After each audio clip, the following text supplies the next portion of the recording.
આજની ધર્મકથા. પ્રણામ. ગઈકાલ સુધી આપણે વિક્રમાદિત્ય હેમુ એ કથા અંતર્ગત વિક્રમાદિત્ય જેને સુલતાન બનાવવા ઈચ્છતો હતો, હેમરાજ શેઠ જેની માટે પોતાનું સર્વસ્વ અર્પણ કરવા તૈયાર હતા, એવા એમના મિત્ર શેરશાહ, એના સ્વભાવની કેટલીક ગુણિયલતા, એની વાતો ગઈકાલ સુધી આપણે જોઈ. પોતે જેને હરાવવા માટે હંમેશા તત્પર રહ્યો છે એવો હુમાયુ, અને એ હુમાયુની બેગમ એને જ્યારે એમના નજીકના વ્યક્તિઓ પકડીને લાવે છે ને એ સમયે એક સ્ત્રીને અપાતું માન, એક સ્ત્રી માટેની એના મનમાં રહેલી કલ્પનાઓ, એના વિચારો એ એમના સેનાપતિ આદિ દરેક વ્યક્તિઓની સમક્ષ એ રજૂ કરે છે. સ્ત્રીઓ માટેની સંરક્ષણનો એક નિર્ધાર જે એમનો પોતાનો છે એ પોતે ત્યાં રજૂ કરે છે. આવા રાજવીઓ મોગલ સલ્તનતની અંદરમાં કદાચ નહિવત કહી શકાય એવા હતા. આજકાલ થોડો ટ્રેન્ડ ચાલ્યો છે કે ઇતિહાસની અંદરમાં ક્યાંક ને ક્યાંક મુગલ રાજાઓ માટે એમની સારાઈ, એમની સારી વાતોને એટલી બધી એનલાર્જ કરવામાં આવી છે કે આપણે એવું માનતા થઈ જઈએ કે એ લોકો સારા હતા. આપણા ઘરને હડપ કરી લેનારો, આપણા પૂર્વજોને મારી નાખનારા અને આપણી શ્રદ્ધા પર ઘા કરનારા વ્યક્તિઓ, એનામાં કદાચ કોઈ એકાદ ગુણ હોય ને તો પણ ક્યારેય ગવાય નહીં. એ વાતને આપણા મગજમાંથી ઉખેડી ફેંકે એવું વાતાવરણ અત્યારે સર્જવામાં આવે છે. એવા સમયે આવી વાતોને પણ સાંભળવીને સમજવી જોઈએ કે એ લોકો સ્ત્રીઓની બાબતમાં કેટલા નબળા હતા. કદાચ ધર્મકથાના માધ્યમમાં શોભી ન શકે એ હદ સુધીની વિકૃતિ એ સમયના આ રાજાઓ, આક્રાંતાઓ, એ લોકોએ આ દેશની અંદરમાં આચરી હતી. રજપૂતાણી સ્ત્રીઓની માટે યુદ્ધ થયા હોય એવા તો કેટલાય દ્રષ્ટાંતો આપણે સાંભળ્યા છે. સ્ત્રીઓએ જૌહર કર્યું હોય, આખા ને આખા ગામની બધી જ સ્ત્રીઓ મરી ગઈ હોય પોતાની રીતે આ લોકોના હાથમાં જવા કરતાં, એવા દ્રષ્ટાંતોના પણ ઢગલા આપણે ત્યાં છે.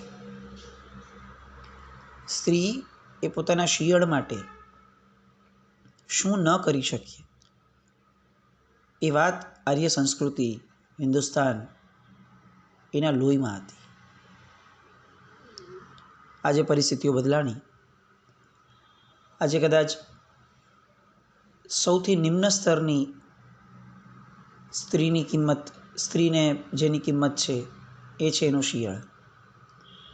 એવું વાતાવરણ ઊભું કરવામાં આવે છે કે જેમાં વિકૃતિઓ એ બહુ સહજ બની જાય. વિકૃતિઓ જ જાણે પ્રકૃતિ અને સ્વભાવ બની જાય એ રીતનું વાતાવરણ, એ રીતની વિચારધારાઓ, બસ એનું જ પોષણ અને એની જ વાતો. અને એટલે જ જનરેશનની જનરેશન બગડી જાય.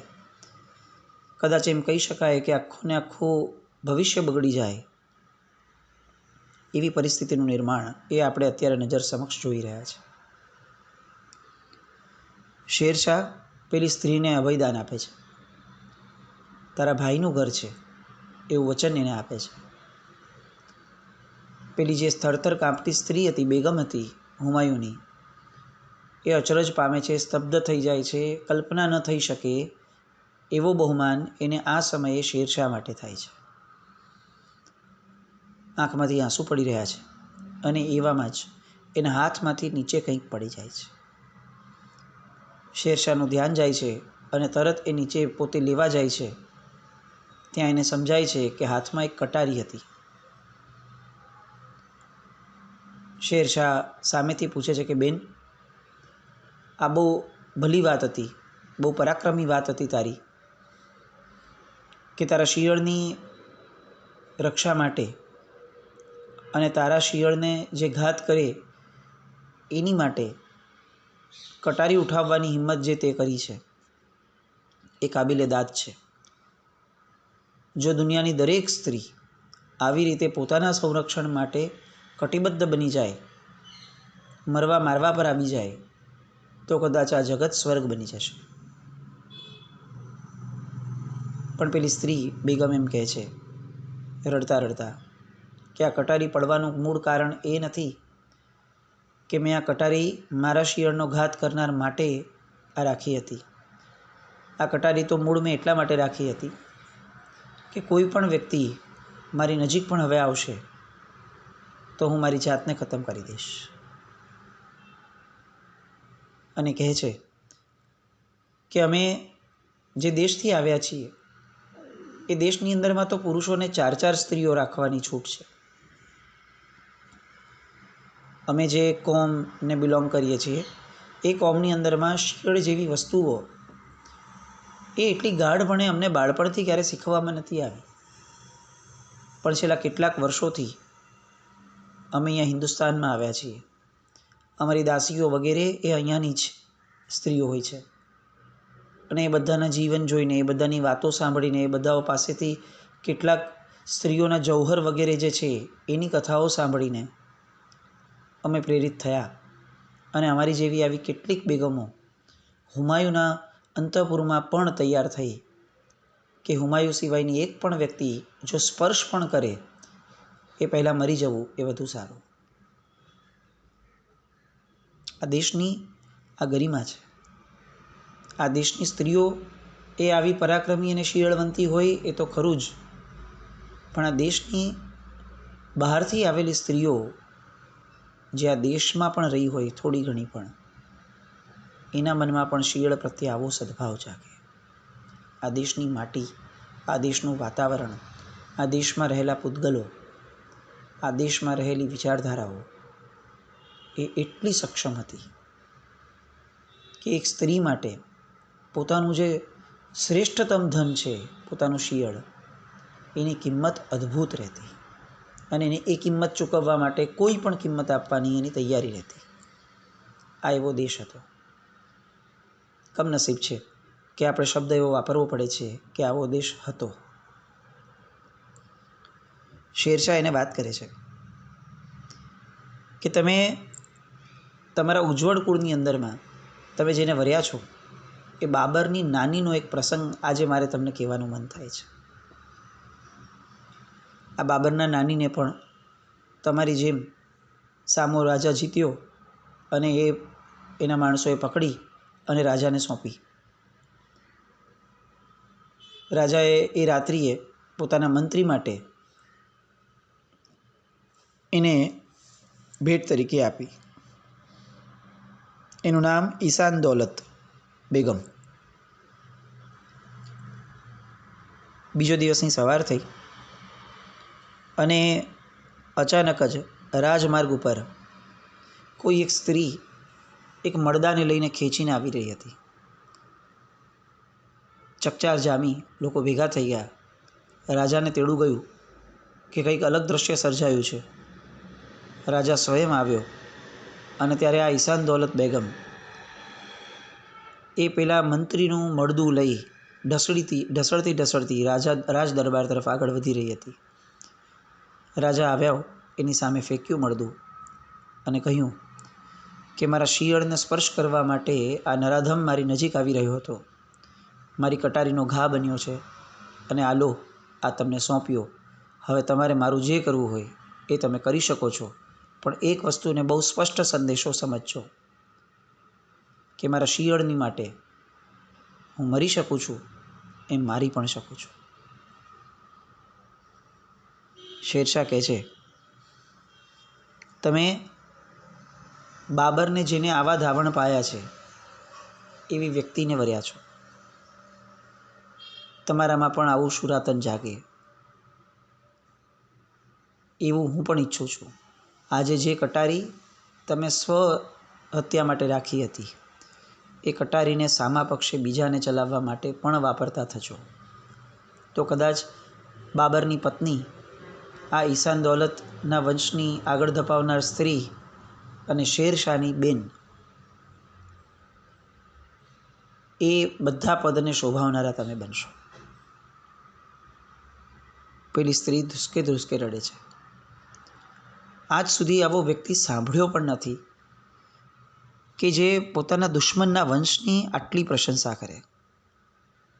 એ એના પર આફરીન પોકારી ગઈ. બીજાના ગુણની પ્રશંસા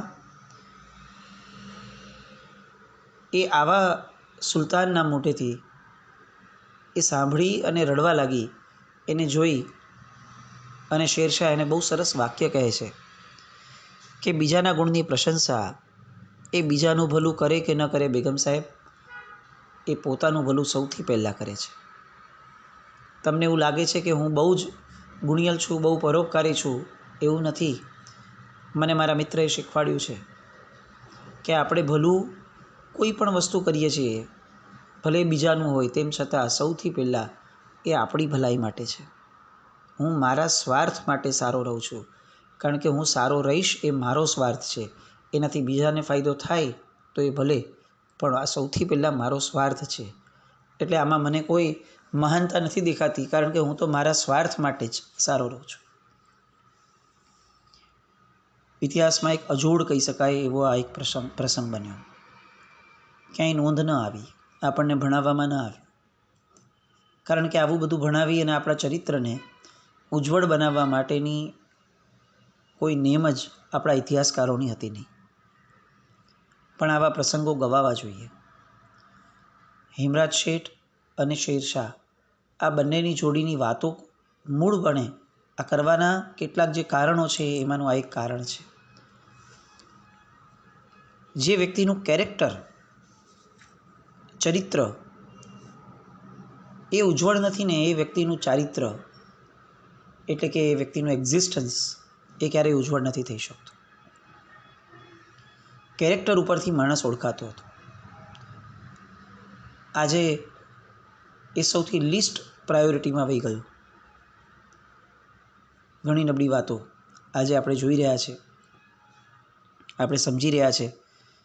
બહુ વધુ એ બાબતનું વિવેચન એ કદાચ આ માધ્યમને ગરિમાને શોભે એવું ન થાય, પણ એટલું ચોક્કસ છે આપણે આપણી પ્રજાને આવા દ્રષ્ટાંતો, આવા પ્રસંગો સંભળાવી અને એમને કહેવું જોઈએ કે આપણે કયા દેશની માટીમાં જન્મ્યા છીએ, આપણે કેવો ઉજ્જવળ વારસો આગળ વધારવા માટે જન્મ્યા છીએ. કથાને આગળ વધારીએ. પેલી બેગમને તો બીજે દિવસે સવારે મોકલી દીધી, બહુ માનભેર, અદબભેર. બીજે દિવસની સવાર થાય છે. આખા નગરની અંદરમાં આ વાતો આગની જેમ પ્રસરી જાય છે. નગરની સ્ત્રીઓને તો જાણે રાસડા લેવાનું મન થાય એવો સુલતાન મળ્યો છે. દરેકે દરેક જગ્યાએ આનંદ કિલ્લોલ અને પોતાના રાજા માટેની પ્રસન્નતા એ બહુ વર્ધમાન ભાવે વધી રહી છે. આ બાજુ હેમરાજ પણ એટલો જ ખુશ છે પ્રસંગ સાંભળીને. અને એવામાં અચાનક જ હેમરાજ શેઠના આંગણે કેટલીક વ્યક્તિઓ આવીને ઊભી રહે છે. અને એ હતા એમના ધર્મપત્ની કુંદન દેવી, એમનો દીકરો યુવરાજ અને એમનો એક વિશેષ કહી શકાય એવો એક દૂત, જાસૂસ. ત્રણેયને મોકલનાર હતા હેમરાજ શેઠના પિતા. પત્ર લખ્યો છે, એ પત્ર એમની પાસે લઈને આવ્યા. હેમરાજ શેઠે પત્ર વાંચ્યો. પત્રની અંદરમાં જે ઘટનાઓ થઈ એ વાંચી કે ભાઈ તારા અચાનક વહી જવાના કારણે તું એકાદ બે દિવસમાં કંઈક આટલામાં જ ગયો હોઈશ વ્યવસાય અર્થે, એવું વિચારીને અમે લોકો બધા જ અહીંયા તારી રાહ જોઈ રહ્યા હતા. અને એવામાં થોડા દિવસો વીત્યા અને ખ્યાલ આવ્યો કે તું તો દિલ્હી જ કબજે કરવા માટે નીકળ્યો છે, દિલ્હીથી. અને આ વાતો ધીરે ધીરે દિલ્હીમાં પ્રસરતી ગઈ. અને એમના પિતાએ લખ્યું કે એવા સમયે અમને સમજાયું કે હવે આ શહેરમાં રહેવું એ કુંદન દેવી માટે, બાળક માટે, અમારી માટે જરા પણ એ સુરક્ષિત નથી. અને હુમાયુનો કેટલોક કડવો અનુભવ અમને થાય. મોગલ સલ્તનતની નબળાઈઓ અમારી ઉપર છતી થાય એ પૂર્વે અમે તરત ત્યાંથી નીકળી ગયા. પહેરેલે કપડે અને કેટલુંક ધન લઈ અને અમે નીકળી પડ્યા. આખી નાખી હવેલી એમને મૂકી અને નીકળી અને આજે બંગાળના પરગણાની અંદરમાં, જ્યાં આપણું બાપ દાદાઓનું મકાન હતું જોનપુરની બાજુમાં, ત્યાં આવીને અત્યારે ફરીથી અમે વસ્યા છીએ. છેલ્લા 1-1.5 મહિનાથી અમે તારી વાટ જોઈ રહ્યા છીએ.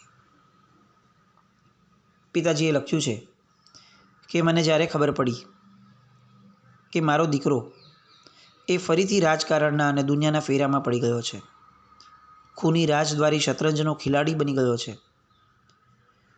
ત્યારે મને મનમાં આવો વિચાર જાગ્યો કે મારા બુઢાપાના આધાર સમો આ મારો બેટો, એનો હું ખોઈ બેસીશ. એક કોડભરી સ્ત્રી, હસરતભરી સ્ત્રી ક્યારે પણ એના પતિને ગુમાવી દેશે.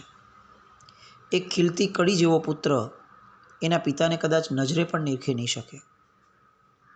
માટે બેટા, એ રાહથી પાછો ફર. એ દરબારોમાં આપણા બેસણા ન હોય, આવા કાંટાળા તાજ આપણને ન શોભે. રાજપાલજીને ત્યાં આજે પણ એક પણ વાતની કમી હોય એવી સ્થિતિ નથી.